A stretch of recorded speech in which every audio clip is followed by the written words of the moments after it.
Good afternoon, good morning, wherever you join us from across the United States and further afield. It's wonderful to be back with you. My name's Chris Adams. I look after research and insights at Miles Partnership, and we've been doing these quarterly State of the American Traveller webinars well, our relationship with Destination Analysts goes back over 13 years. We've been running these webinars for more like 6. And we're privileged today to be joined by really an all-star team. So we've got Erin Francis Cummings, President and CEO of Destination Analysts, and such a great friend of the tourism industry and a wonderful colleague to all of us. And you're joining us, I think, from San Francisco today, Erin? Yes, I'm home in San Francisco. Nice to see, or not see, but be here with everyone. Thank you. And another familiar face, we've had the privilege of really hosting Mark first as a global all-star in St. Louis back in, that was pre-pandemic. It seems like a decade ago, doesn't it, Mark? Totally. And then more recently, during the pandemic, I know you travel all over the world as editor-at-large at the Rob Report. Where do we find you today? Very unglamorously, actually totally back home in New York City. So I feel like I don't get to brag at all. Like I'm nowhere glamorous at all, just downtown New York City. But I will be going somewhere soon. Right. And you didn't make it back to London for such a impactful and special week last week? No, but I did burst into tears in the Apple store, and I had to say to the woman, "I'm so sorry, I'm not crying about my laptop. I just saw the Queen had died." So from afar, I was very sad. So Mark's going to be our expert commentator on what's happening in the affluent and luxury travel segment. So he'll join us after we take this deep dive into the latest research and insights from the State of the American Traveller. So just a reminder, all of the resources from today, the slides, the webinar recording, and a host of other links are going to be available online at those addresses you see right there. We've actually got up on that Miles Partnership landing page all the various quarterly editions. So these are distinct from the monthly editions. They take a deep and more thoughtful and contextual dive into specific topics of interest. And our third quarterly edition is looking at traveler segments that are meaningful and impactful and that you should be thinking about. Just after we go through the research and interview Mark on luxury traveler, we're going to be taking a very, very brief look at a major survey we've just completed, part of our Time for Democracy global research study on community engagement. We actually work with Destination Analysts on this, and that almost 300 DMOs across North America and Europe responded to what they do around community engagement, working with local residents and businesses, such a critical area coming out of the pandemic. Okay, and I just want to give a shout out, and I know all of us are thinking today, or certainly many of us, about Hurricane Ian, the residents, the businesses, the first responders on the coast in Florida. They've sort of avoided a major storm really for the last many decades, but obviously there's a lot of preparations going ahead, and all our thoughts, and that includes our colleagues and friends at our Sarasota head office. So thinking about you all. So without further ado, let's jump into the research. I'm going to pass over to Erin. Mark and I will step off camera, and then I'll be back with you after Erin presents the latest research. Thanks, Chris. Welcome, everyone, to the 2022 segments edition of the State of the American Traveler, where we take a deep dive into notable and trending traveler profiles to help you understand who these prospective customers are and how they may impact your travel marketing success. Let me get the slide moved forward for you. All right, this traveler segments research is derived from data collected through our ongoing The State of the American Traveler study, a monthly tracking survey fielded to a demographically and geographically representative group of adult American travelers. 4,000 plus unique completed surveys are collected each month. It's a multifaceted survey questionnaire addressing a diverse set of traveler opinions, preferences, awareness, brand usage, and behaviors. And the top line findings today reflect data collected from July through September of this year. And there's a confidence interval of plus or minus 1.6%. Before we look more closely at each featured traveler segment, it's important to understand the greater context in which travel is viewed by these consumers. So I'm going to first summarize the key things to know about Americans' current traveler sentiment, and there are a few major themes. First, what was the impact of the congested, often chaotic, certainly short-staffed summer vacation season of 2022 on how people feel about travel? It was a busy summer. 62% of American travelers took at least one overnight trip this summer. 40% of these summer travelers reported experiencing at least one service issue on their trip, with problems caused by staffing shortages topping the list. Nearly half of those who had a service issue on their trip rated their experience as more than moderately frustrating. Gen X travelers exhibiting the highest levels of frustration. Our boomer age travelers actually appeared more patient with the situation. And if you are wondering if these service issues had an adverse impact on sentiment towards future travel, it has certainly taken a hold in some travelers' minds.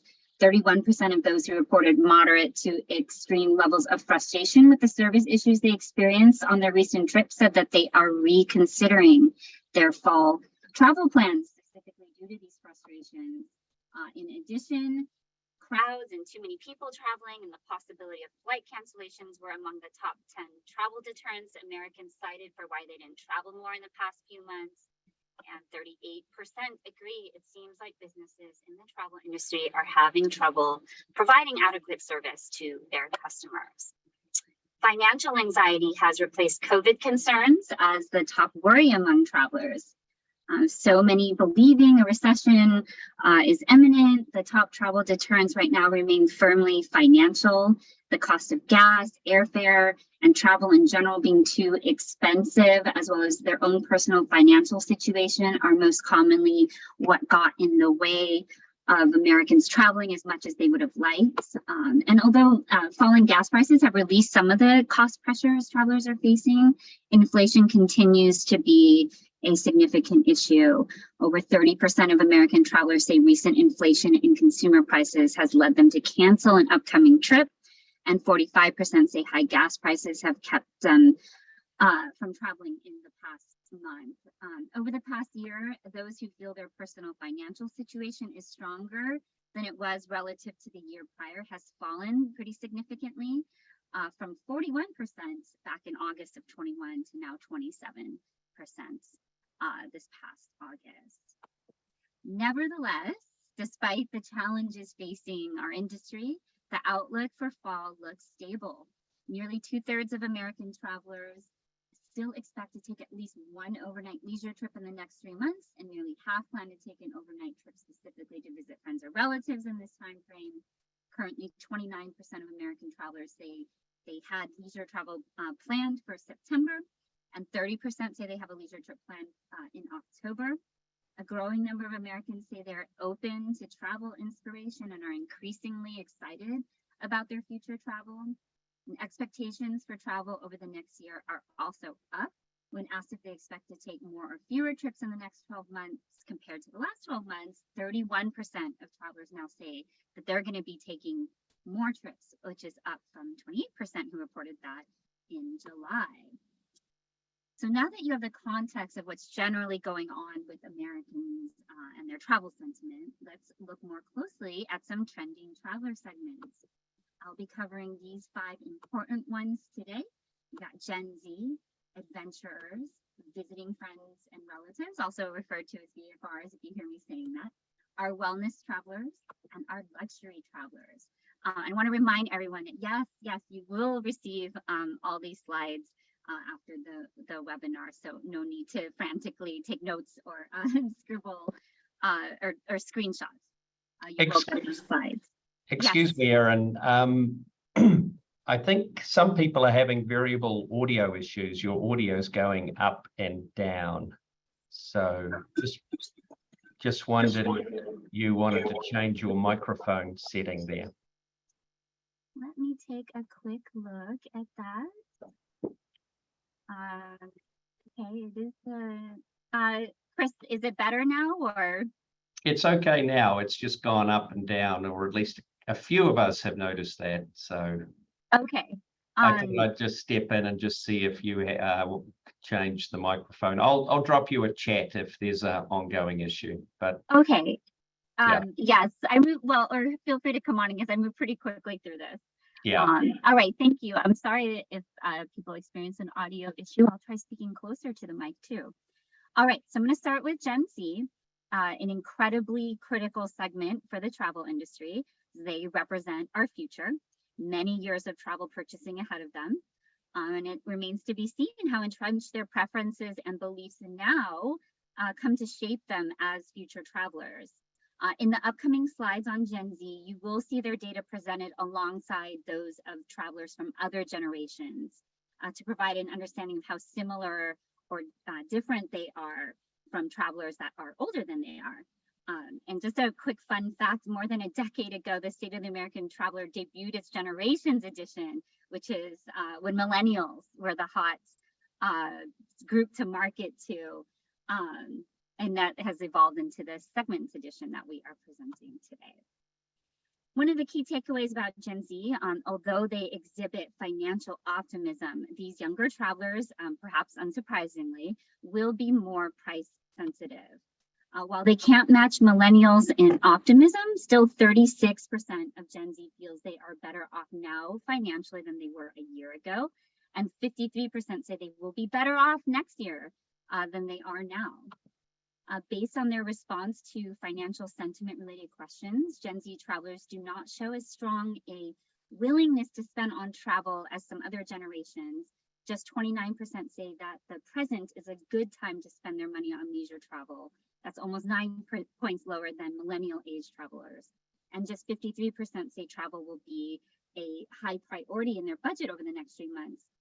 That's compared to 2/3 of millennials saying that and 58% of Gen X.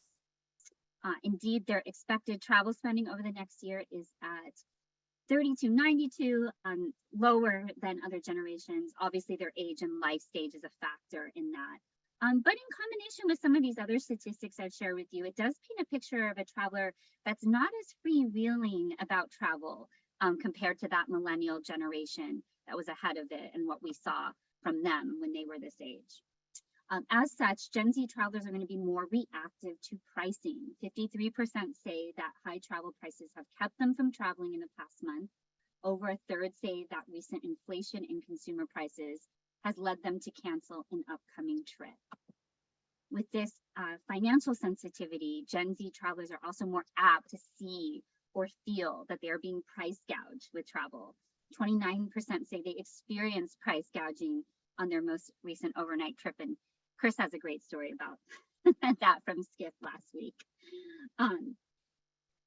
53% say they will prioritize budget travel in the coming year, a greater percentage than that exhibited by Gen X and Boomer generations. The Gen Z, they are travel dreamers and they're also travel talkers as well. 49% did travel planning in the last week alone, a rate that leaves them essentially tied with millennials. And they're even more chatty about their travel dreams and plans, with 46% talking to friends or relatives about a future trip. They are perhaps more relatively cautious, but they are open to inspiration about new travel experiences or destinations to visit. And they are traveling with some frequency. Nearly 40% of Gen Z travelers took one or more overnight leisure trips in the past month alone. Of course, a hallmark of Gen Z is their diversity, and this is present in who they are as travelers as well. First, in some of the traditional ways that we think about diversity, 45% of Gen Z travelers identify as a non-Caucasian identity. 25% of these travelers identify as LGBTQIA+, and 20% are or travel with varying accessibility. But Gen Z travelers also represent a greater diversity in interests and the passions that they pursue.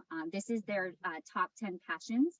And when you compare over to boomers on the right, you see in Gen Z just a greater degree of passion and a wider variety of interests as well. However, Gen Z is seeking greater representation in travel advertising. 43% say they have noticed that travel ads usually do not reflect people like themselves. So what are Gen Z's travel priorities? Well, like all generations, spending time with loved ones tops their list, but is certainly not quite at the same level of importance as it is to those older than them. Excitement and energy and trying new places come up really high for them. So let's look at prioritizing excitement and energy more specifically. 61% of Gen Z saying that this is a top priority for them. And as you might expect, this is a sentiment that drops off as you get older. So how do we reach Gen Z with travel marketing? We asked this question in our survey. Please think about how travel destinations could best reach you with their messages right now. Where would you generally be most receptive to learning about new destinations to visit? In a shift from even just a year ago, TikTok comes out firmly on top for Gen Z, followed by Instagram. We also ask, in the past 12 months, have you used any of the following social media platforms to prepare for or plan your travel? And list the social media-based sources as responses. And this slide is showing you the percent who responded YouTube as a trip planning resource by generation, and the percent who responded TikTok. While Gen Z certainly uses YouTube, it is slightly less than millennial travelers. TikTok is clearly the realm of Gen Z for travel planning and travel inspiration, used by nearly twice as many Gen Z as millennials and 4 times Gen X. Like YouTube, Gen Z is saying they're using digital influencers to plan travel, but at a slightly lower level than millennials. But perhaps most importantly for us as marketers to look at, how is Gen Z feeling? We asked and track a series of emotion-based questions in the State of the American Traveler. And based on this, many Gen Z travelers exhibit what I would say is an anxious longing. 55% agree they worry a lot, far more than any other generation. 59% agree that they want more out of life than they are currently getting. And about 3 in 10 Gen Z travelers say they often feel lonely. And 36% say that they are on the lookout for a new romantic partner. So they're clearly seeking connection, and travel is, of course, an ideal way for those emotional needs to get met. So let's have some fun now and look at one of Gen Z travelers' consumer preferences. Many of you may not know this, but we tracked a number of preferences in the State of the American Traveler, both directly related to travel and not, from Xbox versus PlayStation to Chick-fil-A versus McDonald's. And one of these is preference for beer, wine, or cocktails. Which is it that you generally reach for? So what do you think it is for Gen Z when it comes to drinks? If you thought wine, no. Gen Z is leaving wine to the boomers. If you thought cocktails, you would be right. Gen Z has a clear preference for cocktails over wine, and they are leaving beer for the millennials ahead of them. All right, that covers Gen Z. Let's now look at the other traveler segments. For each of these traveler segments, I'll share with you how they're defined, what proportion of the American traveling population they represent, a travel behavior or preference that makes them notable, a summary of or some of their demographic and psychographic uniqueness, and some other particularly interesting things about their belief systems and consumption habits that make them who they are. Note that in deciding the data points and boundaries that define each of these segments, rather than a certain behavior or demographic factor, these definitions are based on a mindset around travel. So I feel like this is simultaneously more inclusive while also allowing more specific pinpointing and understanding. So let's now look at adventurers. These travelers are defined as those who say they will highly prioritize adventure in their upcoming trips, rating adventure an 8, 9, or 10 on a 0 to 10 scale. Adventurers represent 18% of American travelers, but their presence and impact in the travel ecosystem is stronger than that number represents, as they are among the top trip dreamers and planners, with 90% who dreamt or planned travel just in the last week alone. Demographically, they might surprise you by actually skewing female. They are urbanites and certainly younger. They're less likely than other travelers to be married yet or to have obtained a college degree or that 100K plus income. However, adventurers are more optimistic about their financial and travel future. They are continuing to strongly prioritize travel in their budgets. They are experience hungry compared to other travelers. They are much more likely to prioritize a search for new destinations to travel to in places with excitement and energy. They are, as expected, more oriented towards nature-based travel experiences, and they are heavy video and social media users. Other behaviors and preferences to consider about adventurers: gas prices and personal financial concerns have been more of a travel deterrent for them of late. Leisure is an opportunity. 42% of adventurers say they are excited to take a leisure trip this year. They are considerate of the environment more so than other travelers. On their last trip, 51% carefully planned to reduce the environmental impact of their travel. And speaking to their heavy video and social media usage, fully 30% of them say they use video to plan every trip they take. Their top 3 destination types in order of excitement to visit are beaches, mountains, and national parks. And adventurers are technology supporters and enthusiasts. They believe that technology will improve travel. These travelers describe themselves as active, highly energetic, compassionate, creative animal lovers. They also exhibit Spotify and TikTok preferences. 74% of them regularly stream Netflix. And they are more likely than other travelers to love Taco Bell. I could be an adventurer on that preference alone. So let's now take a closer look at visiting friends and relatives travelers. These travelers are defined as those whose trip destinations in the next year are highly motivated by visiting friends or relatives. We use this definition to really hone in on those who are deeply and specifically motivated by visiting their friends and family as the anchoring source of their travel inspiration, rather than the more obligatory or habitual friends and family visit. Had we included that, it would represent 80% of American travelers, and so not as much differentiating to be learned. Visiting friends and relatives travelers, as I define them here, represent 40% of the American traveling population. While if you look at the visitor profile, the majority of destinations in the US, visiting friends and relatives makes up a significant share of the overall visitation volume. But this segment of travelers is often overlooked because of the assumption that they do not stay in paid lodging during their trips. However, in actuality, 38% of recent VFR trips did in fact include a hotel stay. Some of the differentiating demographic qualities of VFRs, they skew female suburbanites. However, they span across age groups with an equity in generational representation. These travelers have somewhat lower household incomes relative to other traveler types. But VFR travelers, they're also not quite as optimistic financially as other travelers. Economic concerns have been somewhat greater, recent impediment to travel. They greatly value spending time with loved ones over giving themselves luxury travel experiences or theme parks or sporting event experiences. They do have the same propensity to stay in hotels while traveling as other travelers, including all their travel, not just VFR trips. In terms of their general lodging preferences, they're slightly more likely to stay in 3- and 4-star properties, budget properties, and peer-to-peer lodging like Airbnb and VRBO compared to other travelers. Somewhat less likely to do luxury properties. Other behaviors and preferences to consider about VFRs. Unsurprisingly, given their prioritization of visiting family members, COVID is more likely to be a concern or a deterrent to travel for this group. They are just as digital. In fact, 42% of them said they use travel apps to help plan their recent trips. VFRs are passionate, more passionate than typical travel, about historical sites and art museums. On average, they're going to spend $3,900 on their leisure travel in the next year. And while that might be somewhat less than some of the other travel segments that I covered today, that is still significant.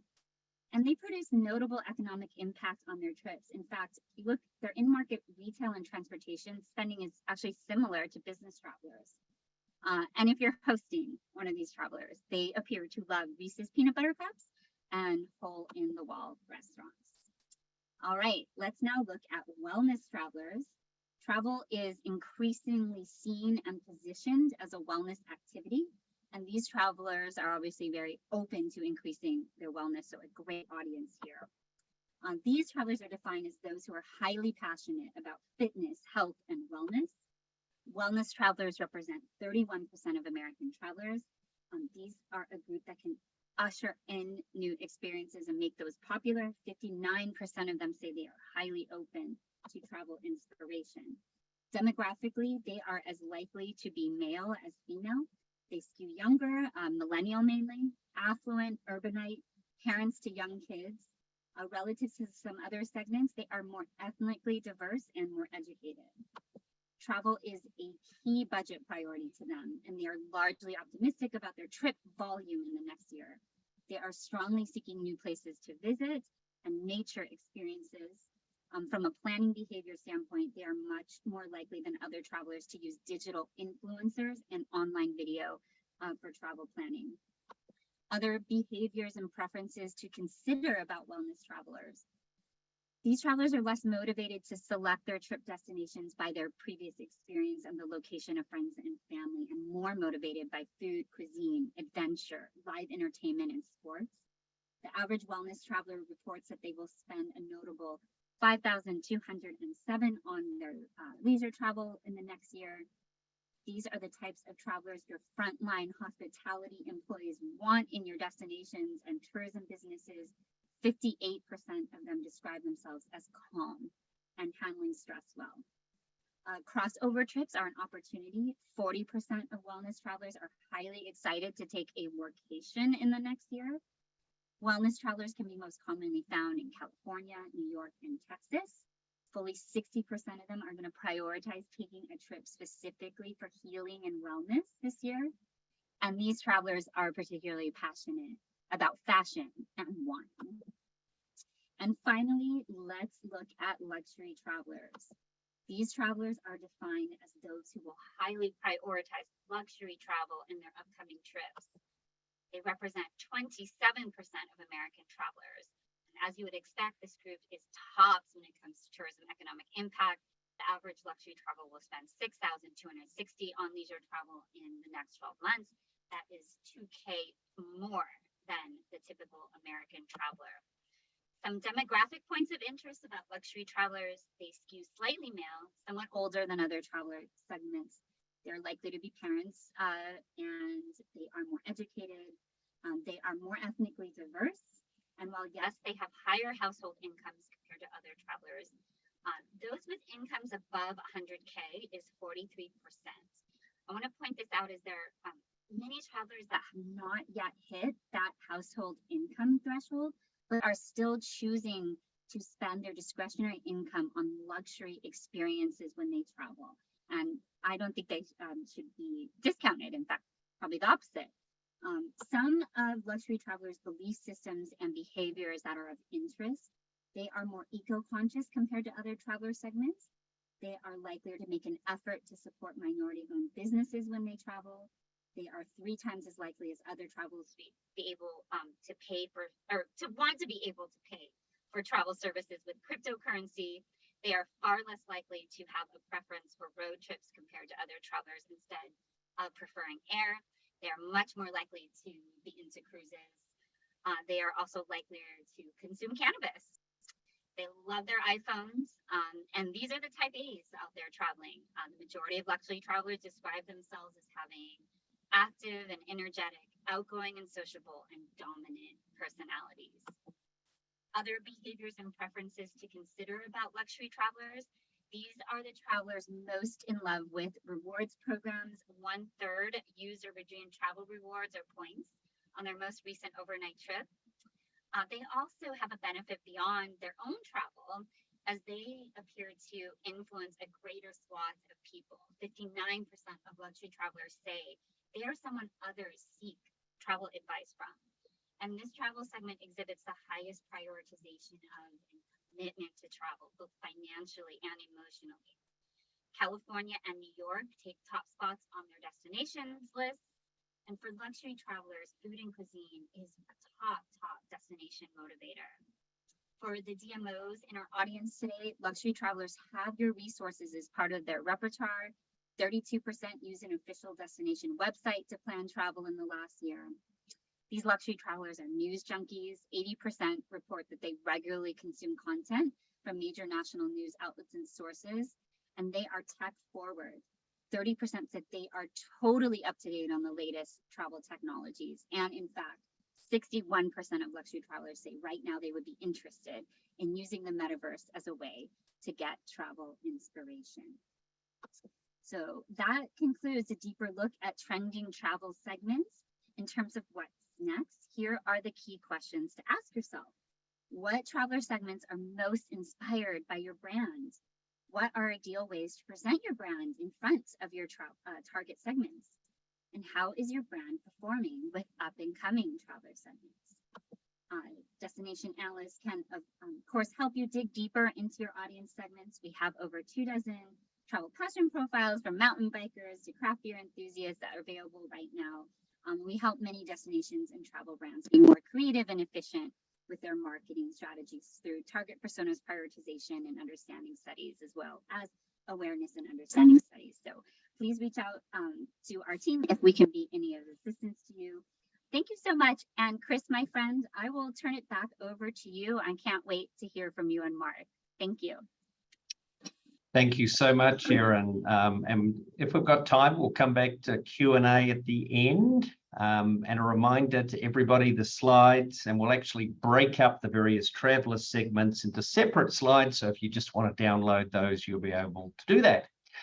So Erin finished on luxury travelers. And when we talk luxury, there's no better person to talk to than a man who is seldom in one place.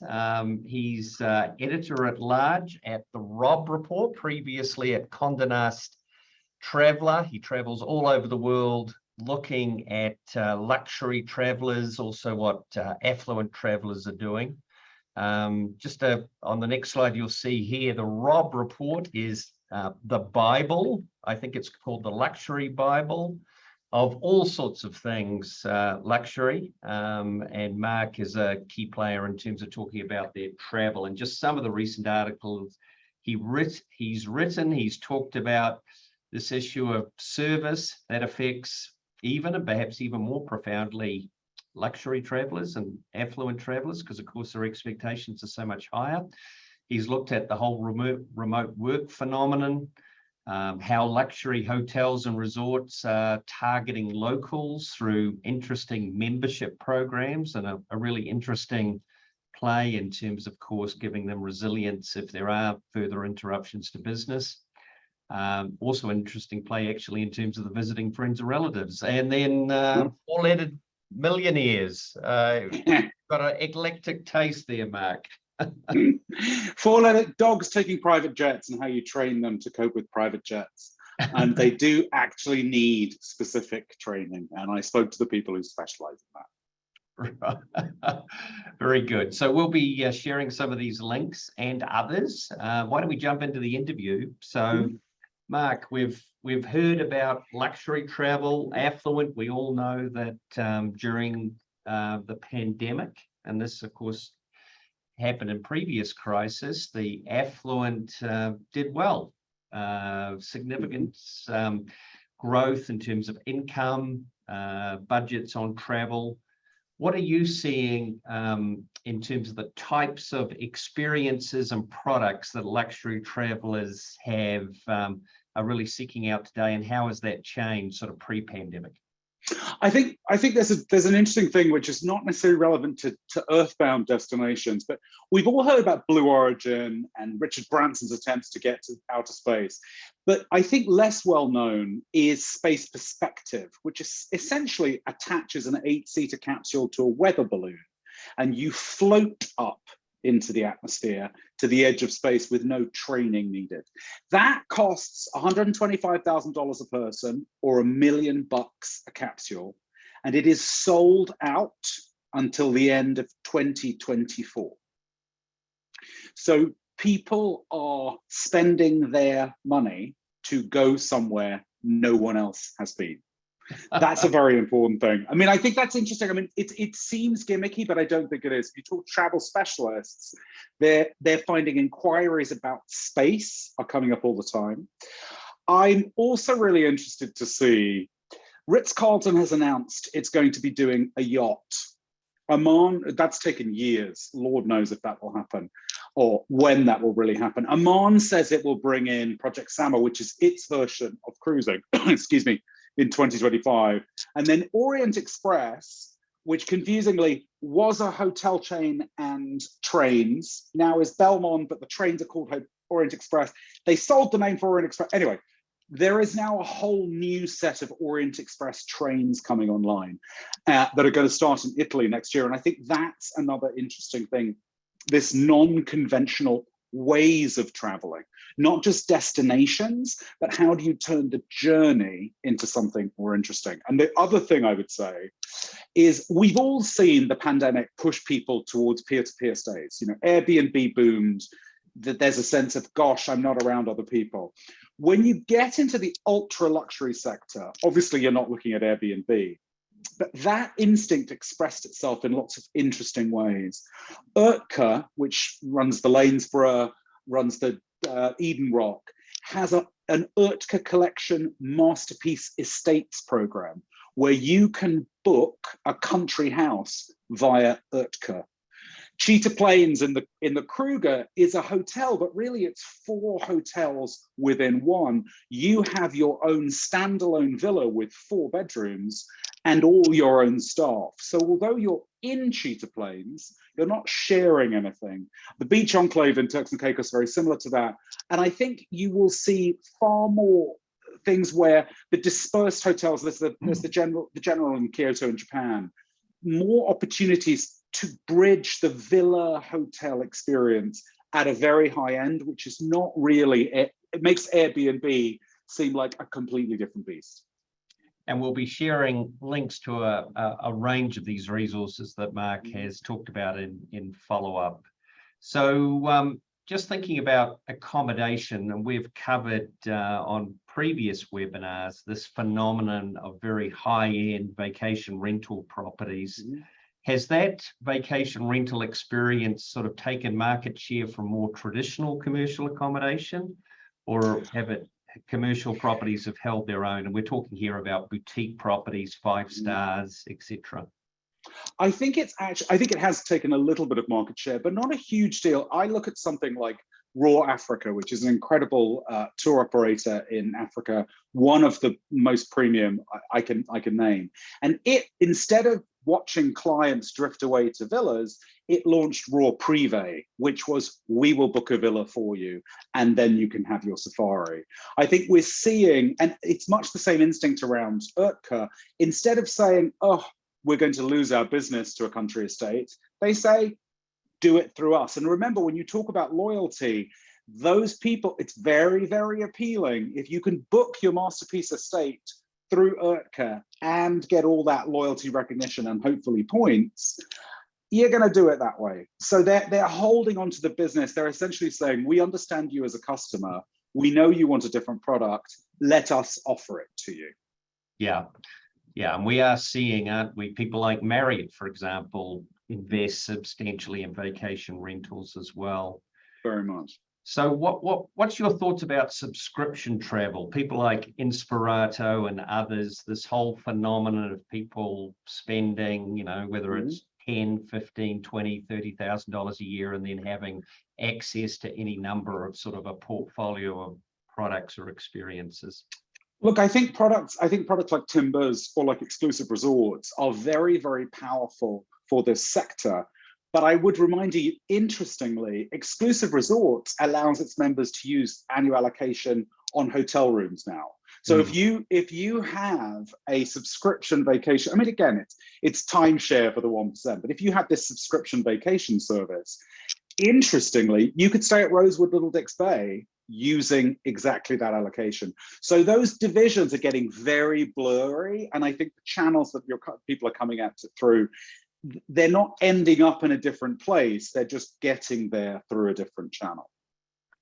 So let's get to where the rubber hits the road for destinations or hoteliers who are listening today. How can a destination or a property within a destination or an attraction or activity make themselves more appealing to affluent travelers and or those seeking luxury? What would be your advice? So I think the really key thing, and it's interesting, it's something Erin and I have talked about before, you know, ultra high net worth individuals do not make travel decisions alone. I think everyone on this call will know that travel agents are far from dead. They've just migrated to the highest possible end. And if you want to get a high-end traveler, you're really needing to do B2B marketing as much as B2C, because they are told where to go by their trusted travel specialist. That's a really, really important part of decision-making. If their travel specialist is not booking it, their family office is. These are not people sitting on their phones, by and large, not sitting on their phones booking their flights. I would also say, much as I think there's a lot of emphasis on soft appeal, the culinary, the nuts and bolts really matter. These people have very little time. They have all the money in the world and they want to throw it at buying more time. They're going to fly private. They're going to fly charter. More and more people are trading up. If you talk to charter brokers, they've been busier than ever. And we're talking long haul charters. This isn't just little hopscotching. And do you have a great private airstrip accessible to your destination? Nashville is interesting, for example. Nashville's FBO is less convenient for what you want to do than BNA. That's a weird circumstance. If you've got an FBO, you can get those charters in. Are there lots of penthouse suites? Are they easy to get to? Is there privacy? It's very, very logistical, because these are people who want frictionless lives when they're off duty. Yeah, and of course, reaching out to your airports is a great way, I think, to understand just the volume of this real high end of the market. How many private jets are on the runway at any one particular time, and where are they coming in from?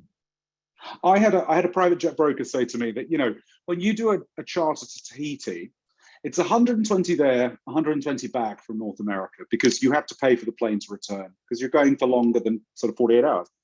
So essentially, a round trip on a private jet to Tahiti is $1 million from North America. Usually, he would, before the pandemic, he'd do a couple of those a year.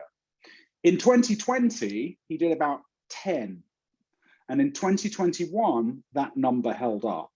And that trickles down to all of these behaviors. Private flying is more mainstream than ever before, and it's held. People traded up and they stayed there. Yes. Yeah. And, you know, this phenomenon of very high-end affluent travelers are, of course, you know, remote work is a phenomenon. What are you seeing around their change in travel behavior in terms of working remotely and as well as traveling? You see, I think that's an interesting challenge around working remotely for high-end travelers, because if you look at some of the segmentation we have on our readers, they have multiple homes. So their work from home in a different location is less likely to involve spend on accommodation. They're commuting between the home in Aspen, the home in Palm Beach, the home in the Hamptons, the apartment in New York. So yes, they're working remotely, but it is having less. I think the international impact is higher because there've been some visa upgrades. Thailand's golden elite visa, which is essentially a concierge service with a visa attached, that's expanded. I think that's seen numbers increase. But I think domestically, you're really looking more about how are they spending in restaurants when they're there, rather than sort of the overnights. Yeah, certainly these very high-end travelers also opportunities from an economic development perspective in terms of, but if you can connect with them, you know, get them interested in investing locally, working with local entrepreneurs, etc., etc. What are you seeing just finally in terms of substitution between international to domestic, which of course was a big thing during the pandemic? How do US destinations, and most of our audience today is here in the US, how do they retain that sort of degree of domestic substitution where people perhaps, are thinking about an international trip, but they think, oh, it's just a lot more convenient and compelling to go somewhere here? So there's upsides and downs. So there's good news and bad news. If you looked at the currency at the moment with Europe and especially the pound, we're seeing extraordinary. I was working on this week. The currency awareness and how that drives behavior is huge. Dollar's really strong. People want to go overseas, but equally, people had a really kind of middling time in Europe this summer.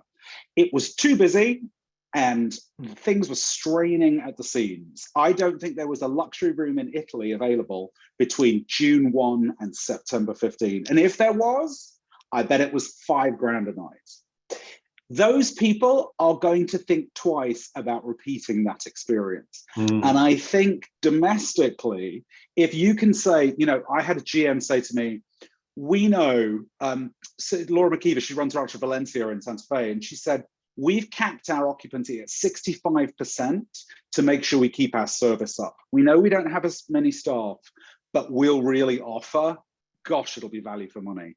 And I think if you want to grab market share from people who see how far their dollar will go in Monaco, in London, in Mallorca, you say to them, I know you had a really tough time. We're going to make sure nothing goes wrong.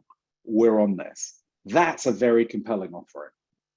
Yeah, and another reminder about the importance of working with your industry on workforce issues, so you can ensure you've got a great experience, and that's going to continue to be a real challenge. Just before we let you go, Lisa's asking if you've seen any increase in interest in all-inclusive properties versus, the alternatives and, the ease, I suppose, of, one bill at the end of the experience.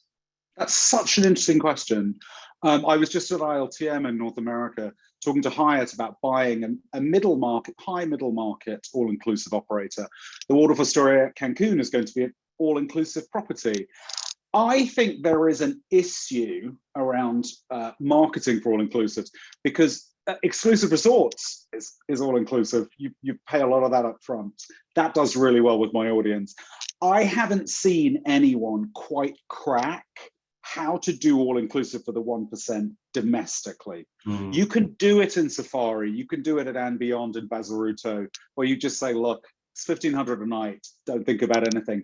And people think, of course. But no one has managed to market in any way that I've been impressed by domestically, that sort of come go on safari here. And yes, it's an all-inclusive. I think it's a very hard sell domestically, but I'd love to see it done. I think there's space there. Yeah, a product opportunity for sure. Totally. So Mark, if you've got another few minutes, just hold on. If there's additional questions, please ask them. Justin was just flagging, we did have a few audio issues with Aaron's presentation, so our apologies. We'll get the recording, hopefully be able to massage the audio and post that. Just some final resources. Well, if anybody's got additional questions, they can post those. Time for Democracy. This is a global research study on community engagement. We're just coming to the end of this process. We had 22 destinations across North America, worked with 22 destinations in Europe.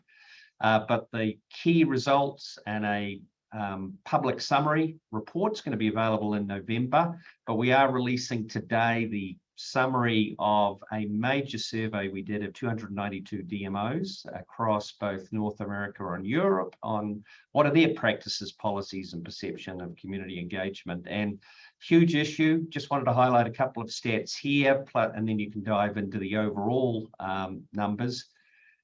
First, the good news. Most DMOs across both Europe and North America have a priority around community engagement.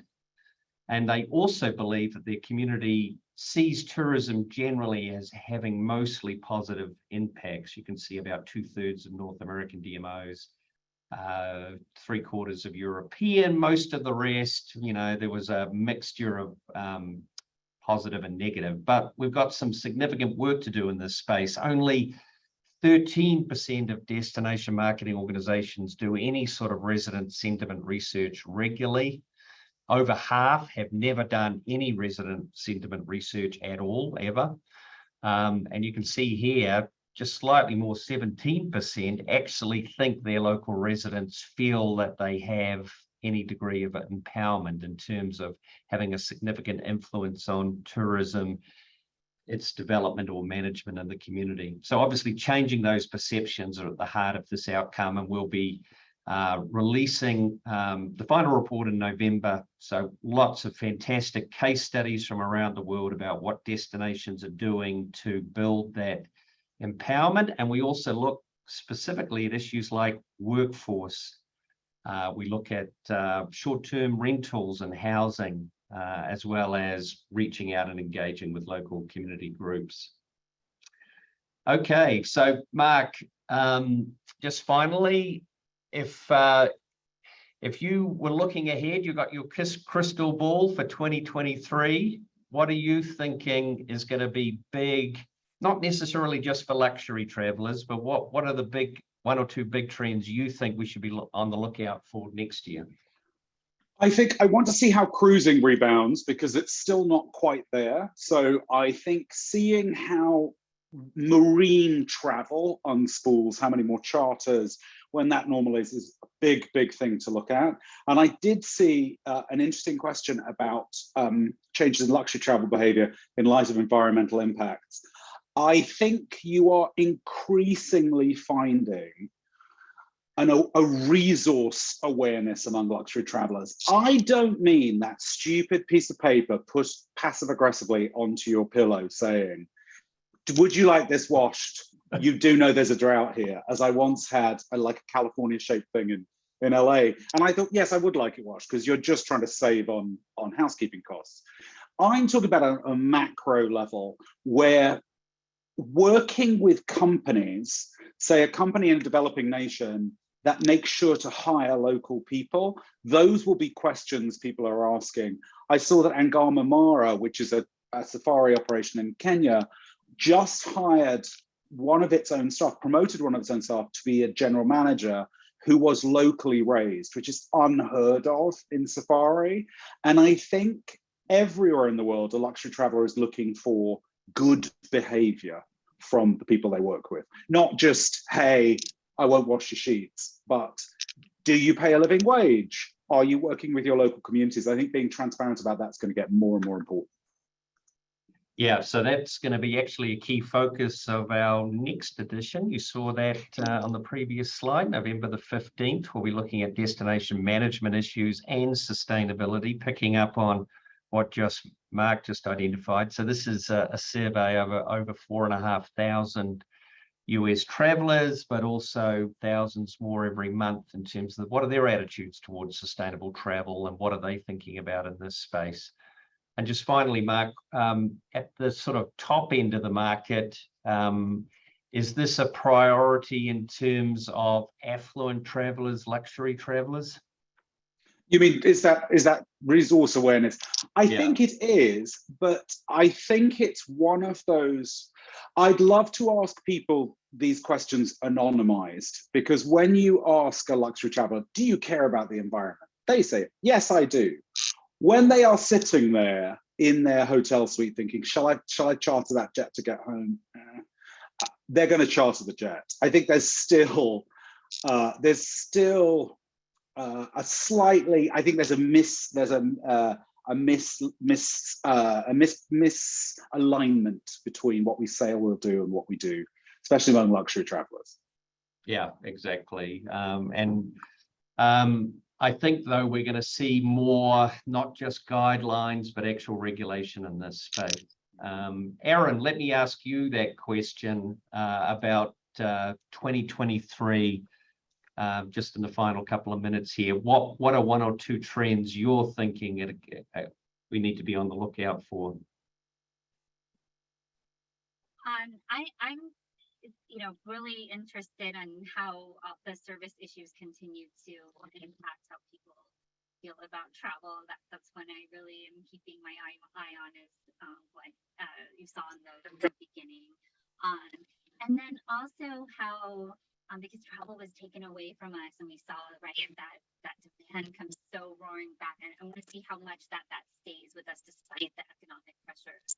How much will travel really be seen as an investment and something that you're going to keep part of you no matter what? We continue to see that carry forward. Very good. Okay, well, we're going to wrap it up then. Let me thank Erin Francis Cummings with Destination Analysts.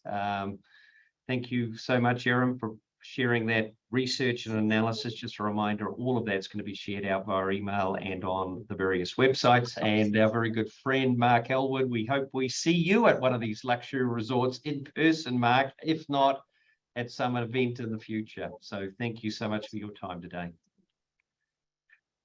Okay, and to all our audience, wherever you are, all the best for the rest of the day. And again, our thoughts are with the people in West Florida. So thank you. Have a great rest of your day. Goodbye.